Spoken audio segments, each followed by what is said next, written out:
Chapter 3: The Ancestors. In the ancient tradition of the annual powwow, the respected shaman and a chosen warrior set off on a special journey to the Centerland. Wyoming, driven by a strong sense of purpose, followed in their footsteps, eager to join them.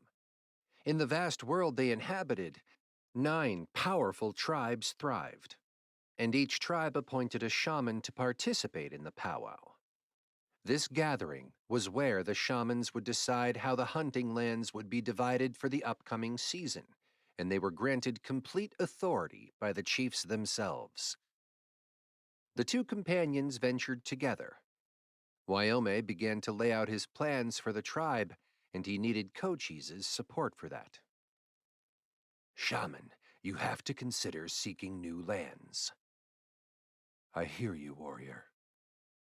"We have to expand our horizons. I have the support of most of the warriors and an esteemed elder. We cannot let this matter go." "I hear you, warrior. I hear you." So it went on. At night, 3 bright beams of light streaked across the sky, illuminating the darkness with their brilliance. A sudden chill ran down the shaman's spine, making his palms sweat and his body tense. It was a sensation he had never experienced before, and he could hardly believe his eyes. Wyoming, speechless and filled with curiosity, urgently asked the shaman, "What are your eyes seeing? What lies before us, shaman?" His voice was a mixture of awe and fear. The shaman stood in silence for several minutes, his mind racing as he sought to calm himself and provide some answers to Wyoming. Finally, in a soft tone, he replied, "Those are the signs from the spirit of the sky. In the days to come, we will learn more. When I return, I must connect with the spirit in the sky." With these words, a solemn atmosphere settled over the pair, and they continued their journey in silence. They pressed forward, their excitement growing, until they reached their destination in the early morning hours. As the misty fog dissipated, the air became crisp and invigorating. The sun peeked from behind the low mountains in the east, casting its gentle rays upon the land. In this magical moment, their challenging journey took firm. The shaman and his companions stood in awe of the world unfolding before them. The grandeur of nature surrounded them, which filled their hearts with a profound sense of purpose.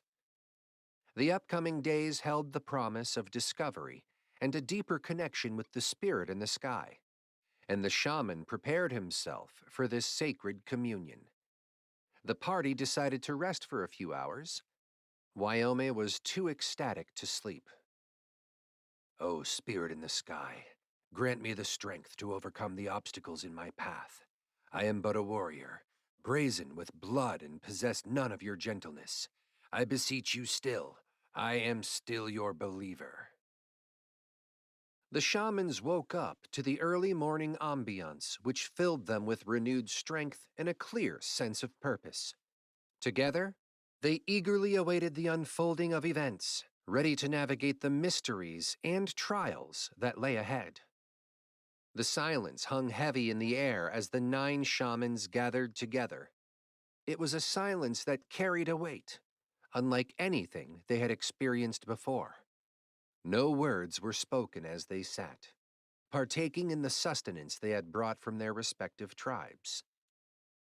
Inside the sacred hut, the atmosphere felt charged with an unfamiliar energy. It was distinct from any past powwows they had convened. The shamans moved with controlled grace, their every motion an act of reverence, as if caressing the dry air that enveloped them. Shaman Yanasha broke the silence, his voice soft but carrying immense wisdom. "The warriors are out of balance," he murmured. "Their words echo rebellion, and their youthful courage threatens to consume their souls." Wateka, a shaman known for his sound judgment, spoke with unwavering resolve. "We have seen this coming for many moons," he asserted. Our fathers have foretold these signs. For over 30 generations, we have preserved peace and maintained harmony with nature. We shall stay true to our path, and our mission will be fulfilled. Shaman Zaltana, known for her measured and deliberate words, interjected. Our responsibility reaches far back into the annals of time, deeply rooted in the very soil beneath our feet. Our fathers have entrusted us with the most sacred of knowledge, passed down through generations. Cho'gan, with his voice mirroring the authority of his forefathers, declared, We must all those who come before us, our ancestors, and the souls who now reside in the spirit world. I hear their voices in my dreams, their essence pulsating strongly within me. Hanya, her gaze filled with profound connection, added her voice to the chorus. These are indeed different times, she said. Change is on the horizon, and we must seek the strength and courage bestowed upon us by the spirit of nature. The shamans carried on with their discourse. Outside the sacred space, Wyoming, the warrior who had gathered the warriors from all the tribes. They assembled under the open sky, their presence a testament to the unity and purpose that bound them together.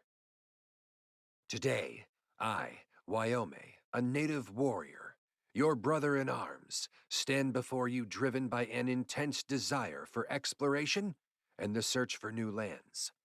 It is this desire that brings us together, to convince our chief and shaman to go beyond. Brothers,